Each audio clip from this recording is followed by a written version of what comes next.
Hey, true believers, Englentine here. I haven't done a straight up one of these in a long time. So, this is Marvel versus DC, where basically I have read and reviewed a lot of Marvel and DC comics. I think around 30, 40, something like that this time around. I'm getting caught up, and that's why you've got these longer ones. I will try to get it down to just 1 week's worth. And so obviously the books you see passing by right here are the ones that I'm reading and reviewing and putting up against each other to see who wins the week, or in this case, it's almost like a month, the last month. Anyway, there you go. It's easy as that. These are short reviews just to kind of give you a visceral feeling of what I had when I read them. These aren't in-depth looks. That would be a 55-hour video if I did that for each one of these. Basically, 1 star will tell you it's poor, it's horrible, it's one to avoid. 2 star is bad, 3 star is average, 4 stars good, and 5 stars excellent. Let's see anything else. Oh, and at the end of this, I tally up the scores and, of course, see who wins the week. Is it Marvel or is it DC? Here's the thing. I am a DC fan, so I've got to be very honest about that. But I read and review these with a completely open mind. So if a DC book is good, I give it a good grade. If it's bad, I've got to give it a bad grade. If it's meh, right in the middle. And that's the same with Marvel. I really do respect this far too much to let my own biases color it. So you will see a lot of things where it's like, hey, I thought you said you were a DC fan. Why don't you like that? Because, once again, have to be honest. Anyway, those are the rules that I put to myself. Those are the rules for the game. I do have a few more covers to go through as we get through the Thors and the War of the Realms stuff. There are more Marvel than there are DC here, but the scores are averaged per book. So it's not like they have an advantage because of their numbers. It's just, I take an average. So take that into account if, when you're putting your angry thoughts down into the comments section. Anyway, let's get this party started. The 1-star books are horrible. They're bad, and they should be avoided at all cost. Dial H for Hero. Once again, I bought this because I am a huge Dial H for Hero fan. Love the 2000 series. Love the 1980 series. Big fan of the 1960s. So I have to get this one because, I'm so happy that they made a Dial H for Hero. Now, I would usually say, be careful what you wish for, especially today, because there seems to be a disrespect for the past. And in this case, yeah, they don't follow the rules. They said, hey, what if it was a rotary phone? Yeah, no, it's always been a freaking wristwatch dial. Fuck you, okay? You. Just you. And it's never been something that could be ripped off somebody's chest so they could become the... You know what? If you're not going to take it seriously, or if you're not at least going to follow the rules, don't do it. Hate Mark Waid all you want, but one of the things he said, and he stopped following himself, is the writer should do no damage. And this is damaging. This is fucking offensive to people who are fans of this particular situation, the Dial. It's not really a character, but it's the Dial. This book pissed me the fuck off. Star Wars Galaxy's Edge, #1. I have to admit, I was a little bit excited for this one. I'm very excited for whatever Hollywood Studios has to do with Galaxy's Edge. By all means, check out my Disney channel for updates. But this story, this comic book, and the reason why I'm not afraid to talk about Hollywood Studios for it sucks. This is cash grab pure and simple. The art is horrible. The story is worse. And if I'm being completely honest, I couldn't finish it. I got to page 15. I'm like, I can't read this crap anymore. This is absolutely freaking horrible. Major X, #2. I don't really need to do anything. Just let the cover art pass you by here. You could look at Wolverine and the way everybody looks just to tell this is going to be my last issue. I'm not going to be buying another one of these books. It's pretty bad. The art isn't good. The storyline isn't good. The dialogue is bad. There really is nothing redeemable about Major X, and I recommend you not buy it. Normally, I'm like, hey, this is my opinion, but you do whatever you and obviously, it's your money. You're going to do whatever you want, but I would recommend, yeah, stay away from this one. The 2-star books could have been horrible, but they're merely bad with just one saving grace from keeping them out of the 1-star. Tony Stark, Iron Man number 10. First of all, if you are a fan of this book, obviously I'm going to say add on a half a star or so because I have not read the last couple issues. This is not a jumping on point at all. I've read it. I'm like, what the hell is going on? So the thing is, the problem I had with the book is it seemed like the controller was the main baddie, but they didn't give a crap about the controller because inside of some sort of, I guess it's some sort of internet kind of thing, you have Tony Stark fighting for his own mind against programs that he made. At the end, they reference his therapy session, his $1 trillion therapy session, which, you know, I guess is a callback to, what was it, Civil War. It's just, it was a mess of a book that I assume have you been following through the last few issues, you understand it a little bit better. I, on the other hand, like I said, this is not a jump on point. Not a good book. Avengers, Edge of Infinity, number 1. I read this, and it is so poorly written, so poorly drawn. I was wondering, what am I going to say about this? What can I say to really, truly capture the essence of how bad this book is? And it's very simple, and it's only 2 words. Cash grab. Thor number 12 is very much a contemplative issue about Loki and how he ended up where he is now. Visits with an old friend, talks about all of his flaws, and in the end, he kind of laments the fact that he's in hell. That is the story. It is a very long-winded issue. At times, it seems to go off the rails and kind of loses itself. I wish I had better things to say about this because I do like character issues. This one just ends up being boring, though. War of Realms, The Uncanny X-Men, number 1. Just, I wasn't feeling it.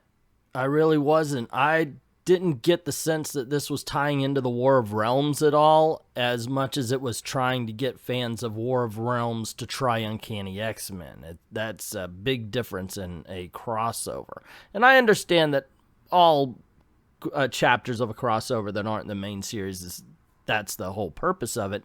But this really just, I think it fell by the wayside. I just don't think it did its job properly. Ms. Marvel number 2. Wow, talk about falling into tropes. I want to like this. I can't. It's just poorly written. It really is. There's nothing good about this. Well, no, the art is not horrible, but Saladin Ahmed. We read Black Bolt, right? He used to be a good writer. This one is just one note all the way through the book.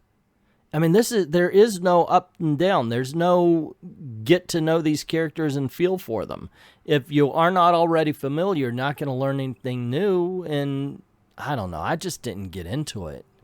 Heroes in Crisis, number 8, brings to mind the Roger Ebert quote, "It's not what the story is about, it's how it's about it." In this case, we find out that Wally West, oh yeah, by the way, spoiler alert, Wally West is the killer and how he did the murders and everything. It was an accident except for his own. It's a case of character assassination, in my opinion. Obviously, somebody didn't like Wally West and they wanted to put the final nail in the coffin, and that's what we got. And I am not a happy camper as far as how this story went about doing that. War of the Realms, War Scrolls, number 1. Don't get it. Normally, I just give you my feeling upon it. I just say, hey, okay, you know, and you get my recommendation. But I'm going to tell you, don't get this. Do not waste your money. The art is horrible. Absolutely god-awful. Aside from the Punisher Wolverine story. The Daredevil story is the only one worth reading, though. And it still has bad art. And this deals with him having the vision of Heimdall and the fact that they kidnapped Kingpin in order to get Daredevil out of nowhere so they could kill him. It's not a good book, guys.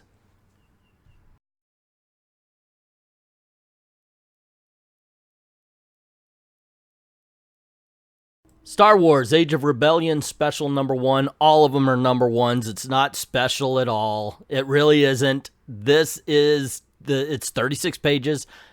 It is a anthology book, and the Porkins Wedge story is horrible. The Yoda story is pretty good, and the IG-88 story is pretty good. Generally, Age of Rebellion is a decent series, but they got to cut off the #1 crap and just number it. But yeah, since it's an anthology book, it's a mixed bag. 2 are good, 1 is horribly bad. Ironheart #5. So I liked the first couple of issues of Ironheart, and then it seemed to just fall into the same tropes. Not getting bad. It has not yet fallen to the wayside where I'm like, okay, this is Brian Michael Bendis bad.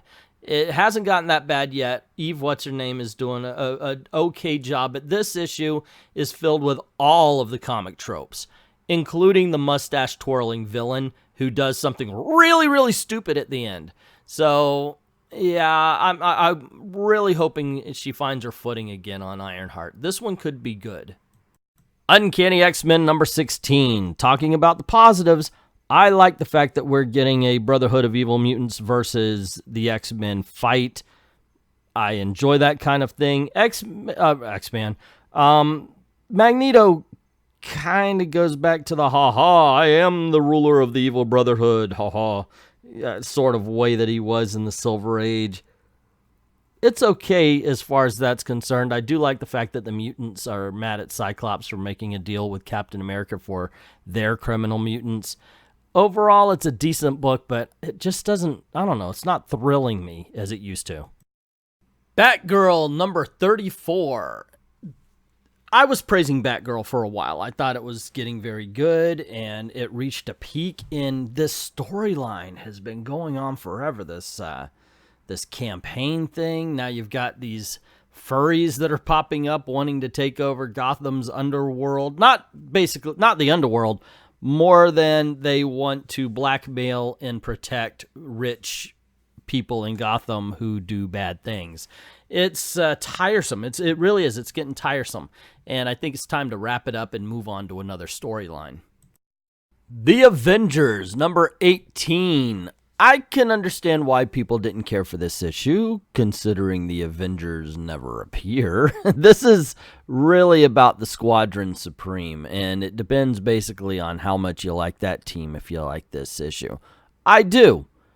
I do like them. And by the way, I did hear a lot of rumblings about how they're ripping off the Justice League. That's the whole point of the team. They're rip-offs of the Justice League. It was entertaining, but I gotta say it wasn't exactly thrilling. They need to find these characters before they decide to do this kind of thing again. Miles Morales, Spider-Man #5. Now, the series itself is usually good, and I like Tombstone as a villain. This cover, though, is a bit misleading. He's not in this issue. This is the setup issue. In this issue, you get Tombstone more as an ominous presence more than anything else. And it's more of a character issue than any kind of big action series as well, or whatever you want to call. But overall, it's decent, but not something I would recommend. Justice League #22, continuing the Legion of Doom. This is a bit of a misleading cover, because it really doesn't happen. This is the story of the multiverse, how it came to be, how Crisis came to be, and the whole 9 yards. It is an exposition dump for something that's about to come. You really can tell that. It's interesting, but I can't say it's exactly exciting. Overall, I don't know. If you're into it, congratulations. I thought it was okay at best. Batman #69. 69. Yeah, I'm going to keep doing that. Anyway, Tom King seems so enamored with telling these nightmare situations that he seems to forget to tell a story. I didn't remember that Thomas Wayne and Bane were all a part of this because of the whole nightmare bit. Here we get a little bit more story as to what's going on, but in the end, it's like, really? That's it? this is where we're going to go, okay? It's average. It's a book. Not amazing, not good, not great, not bad. It's just there. Guardians of the Galaxy, number 4. It's okay. It's not a bad book by any means. It just, I don't feel the weight. You know, Thanos is dead. Everybody's after Gamora. Guardians want to go protect her, but instead they lead, what is his name again? Guardian after them. And, okay. Yeah, I guess it's all right. I wasn't too thrilled by it, though. I mean, if you're a fan of the cosmic, maybe you'll get a little bit more out of it than I did. I am still, though, not a fan of Talking Groot. Nightwing, number 59. This opens with a training session. This guy is like, okay, Rick, let's see what you've got. And I'm just rolling my eyes because Rick Grayson, no. Dick Grayson, yes, sorry. Jerry Ordway, I think, is doing his best here, but I don't know. It just seems like, you know what, I've got to do it, but I don't really want to. The art is not great. It should be cool. There have been good issues of the Nightwings, but overall, I still roll my eyes anytime I hear Rick Grayson. The Flash, number 69. This is the ending of the whole Trickster storyline. The Tricksters managed to find a way to make everybody in town really, really happy, including the future Captain Cold, who is now working for the Trickster because he's really, really happy. Except, of course, he also makes the Flash think that he lost his legs. So, in the end, it ends up being a tale of mind over matter. It's not bad. I've read better Flash stories. I've read worse Flash stories, but at least this one is entertaining. Action Comics 1010, I have to admit, is a bit of a mixed bag, which is good for Brian Michael Bendis because generally it's not a mixed bag. Generally it's crap. But we don't get crap right this time. We get middle of the road while Clark and Lois are being undercover as a black guy. Seriously? Did you put Superman in blackface? Did we not learn from the 1960s with Superman? The story is decent, but I still have to question the decision to put Superman in blackface. Thanos, number 1. Not quite as good as the last Thanos series, but it's still something. I don't know if it's good or bad. It's just kind of there right now. This is, of course, the story of how he and Gamora, I guess, get together. But before we do that, we have to go through a lot of things, I guess, where we're seeing that Thanos likes to kill his own men to get inspiration to who he's going to attack next. It's kind of silly. Like I said, I'm just not 100% on this book yet. The Terrifics, number 15. Now, normally, I will be jumping up and down to tell you that this book is awesome. You got to check it out. Woohoo! It's The Terrifics, and it's awesome. This one was good. It was not amazing. You have a little bit of insight into the new relationship of Mr. and Mrs. Terrific, and I enjoyed that. I always love to see Plastic Man and Phantom Girl in action. That's a lot of fun as well. It's just overall, this is parsley. It almost feels like a filler issue, like they didn't have anything planned and they just threw something together. I've seen Terrifics be better, and hopefully it'll rise back to the top again. Wolverine and the Infinity Watch, number 3. So they decide to take to space. Loki says, okay, well, we need something to track, and so they go get the Doctor Strange Ghost Bloodhound to go out in space with him so he could smell lens. I don't get it. But that's what they did, and it turns out to be a good time. At least that much is true about this story. Usually, I don't like anything with the word infinity in it. It's just it's not a rule I made. It's a rule Marvel made that it has to suck. But this one, like I said, good time to be had. Justice League Dark number 10 is a ponderous issue as everybody's kind of just wallowing in their own depression of what's to come. The magical powers that be want to steal every magical creature on Earth's powers and use that in order to defeat darkness, or the darkness that's coming. It's an interesting issue. I can't say it's like, whoa, oh my gosh, it's a setup issue for what's coming up. That's basically it. But it's pretty cool. Aquaman number 42. I have to admit, I don't hate the Kelly Sue DeConnick run of Aquaman. I don't love it. It's not as good as the Dan Abnett, but it has been entertaining. This book is pretty cool. I like it so far. The fight is decent. You have the self-sacrifices and everything involved as well. I'm not a big fan of the deconstruction. It seems like if these are the gods of the sea, they know who the king of the sea was. So it just seems weird that they're like, hey, Andy, or whatever his name is now. Yeah, that part I'm not buying. Overall, it's pretty good, though. The 4-star books are good, and I am legitimately happy to recommend them to you. Star Wars TIE Fighter number 1 is a series that basically it humanizes the enemy. Seriously, and it does a pretty good job at it. My favorite scene, of course, is when the cadets are standing around talking about, or the pilots anyway, they're standing around talking about how and why they signed up. And part of the reason was the destruction of the Death Star and the killing, the murdering, as they call it, of all the families that were on it. And I gotta say, so far so good. Sometimes Marvel really hits with these Star Wars books. This one, it's a hit. Mr. and Mrs. X number 10. I am very much appreciating the fact that Rogue has joined the rank of not to be messed with. Now, she always has been to some degree, but I didn't know she had learned to absorb powers from a distance. I don't know when that started. I'm very sad to see that crappy-ass Mojo one-shot from last year is canon now, as they talk about the girl he met. Because, wow, that was horrible. That was the worst book of last year, in my opinion. Or one of them, anyway. But this one I recommend. Detective Comics 1002 continues the Arkham Knight, but not based on the video game, Arkham Knight series. This is focused more on Damian Wayne. Peter J. Tomasi is writing this, and it just, the guy loves the character, and he can make the character interesting. Batman's a bit punked to make the Arkham Knight look more formidable, and I don't like that. Make Batman as awesome as he should be, and have Arkham Knight rise as a villain to meet him. That would make for a better villain. Overall, I like the book. It's just hard to tell why.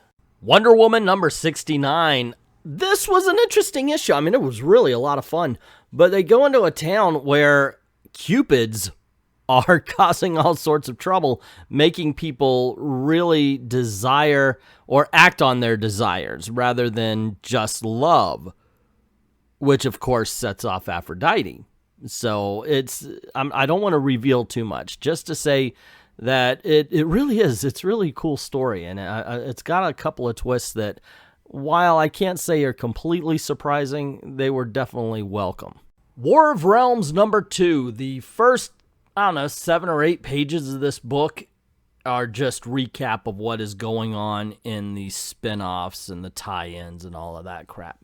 And I found that part to be weak. Overall, though, the story seems to be pretty good, except for, it says the War of Realms, but at this point, Malekith has already conquered the other 8, and it's all taking place right here, so there's like a lot of story we haven't seen here.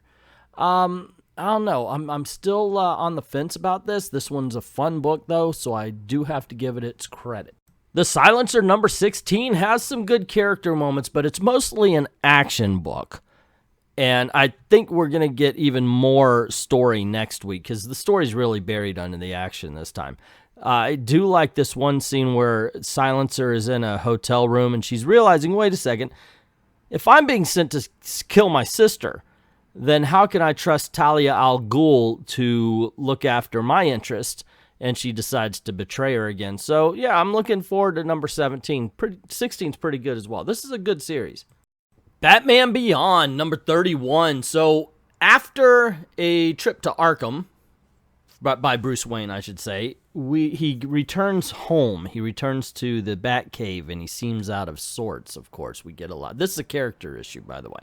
This is where you're meeting everybody, and Batman seems out of sorts, and you kind of get a feeling that maybe it isn't Bruce Wayne that's returned.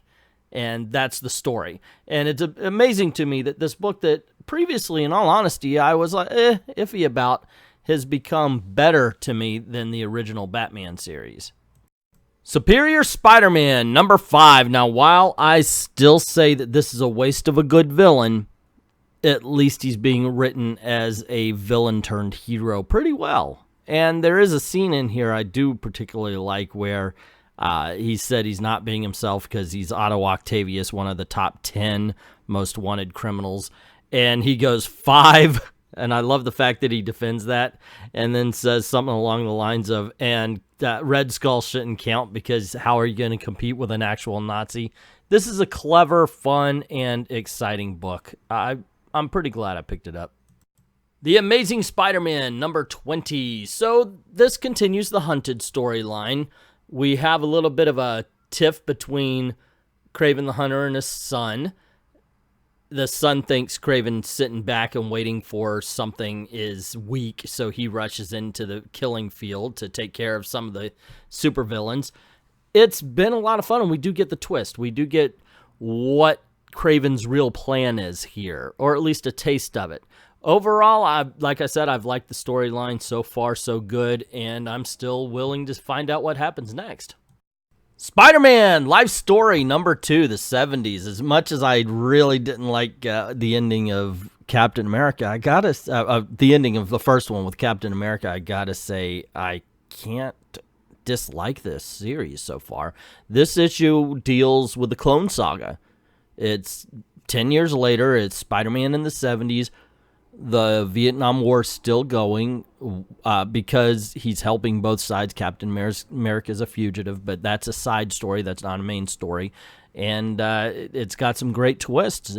This is a Spider-Man story to pick up.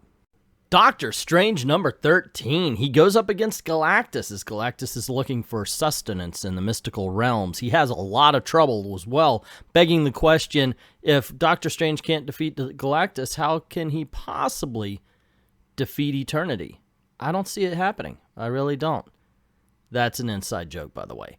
This is a really cool book. I'm enjoying this. Surprise, surprise. Mark Waid is writing something I've been enjoying. Doctor Strange versus Galactus in the mystical realm is really cool. Herald of Galactus, Doctor Strange is something I never thought I would say, but here it is. Not bad. Venom number 13, part of the War of Realms series. This is its tie-in, I should say. I like it. It's pretty good. It was a lot of fun. Very well written, well drawn. You have Eddie Brock wanting to get into the battle and one of the Fates deciding, hey, you know what? This might be fun. Let's give him a suit. And from there, he actually finds out that the murderous, rampaging mindset that he would be in as Venom didn't come from the suit, but from himself. Not bad. Not bad at all. Damage number 16. This is a fun book, and obviously it had that great cliffhanger ending from last issue where they're hanging over a pit of lava. It's such a throwback. And this is actually all about the throwbacks, because not only do you get that classic serial cliffhanger, but the art itself is a throwback to Jack Kirby days. The book Damage has been so much fun. This issue is no exception. Congo Bill is a great addition to it. It's entertaining. It's action-packed. It's got great character. Once again, a throwback to Kirby art. How are they not canceling it? Fantastic Four number 9 is continuing right where we left off at number 8, where Invisible Woman decides, you know what, let's let the entire world see what Dr. Doom looks like as they punk him. And it's really a fun issue. It shows how badass the Fantastic Four can be and how formidable the Invisible Woman is. This is top-notch Fantastic Four. I'm applauding this. I enjoy this book quite a bit. You get a feeling for the characters and their individual strengths and as a unit. And even Dr. Doom and his arrogance comes out, even though he's obviously losing the battle. This is what you want. I'm okay. Little spoiler alert. At the end, they kind of make a reference to what's going on with Galactus and Doctor Strange, because I was like, wait a second, he's in 2 different places, but they do reference that. So I like the fact that they have that particular area covered as well. War of Realms, The Punisher. So Okay, you know you're reading a badass comic book when the Punisher sees a man's wife and child killed before him. And he then says, there's no place in the universe that this frost giant can go that's safe. I like this book, and I like the fact that the Punisher is the Punisher again. That he is an evil SOB that just so happens to be killing bad guys instead of good. That's the way it should be. This is such a great book. Love it. Freedom Fighters number 5. All right, I'll admit, I'm a patriot. I get the feels whenever I see like a rah-rah American kind of message here. And in this case, you've got Uncle Sam getting more powerful as he goes about beating the teetotal hell out of a whole bunch of Nazis. Real Nazis! Not the Nazis that, oh my gosh, they like orange soda instead of cherry soda. You know, it's just awesome. Look at the image. So, yeah, I've got to say, also, it is really a well-drawn and well-written book. You should be picking this one up. It's really cool. Daredevil number 4. So, number 3, I gave 5 stars to. I thought it was an awesome story. Not this time. This isn't going to get the 5-star treatment. However, I do have to say that a book which is basically 2 guys in a room talking that can keep you this interested, you have to check out. Seriously. The back and forth between Castle and oh my gosh, Daredevil, Matt Murdock. My God, I can't believe I blanked out like that. I've been having memory problems. But anyway, the back and forth between Castle and Murdock are just amazing. You need to check this book out here.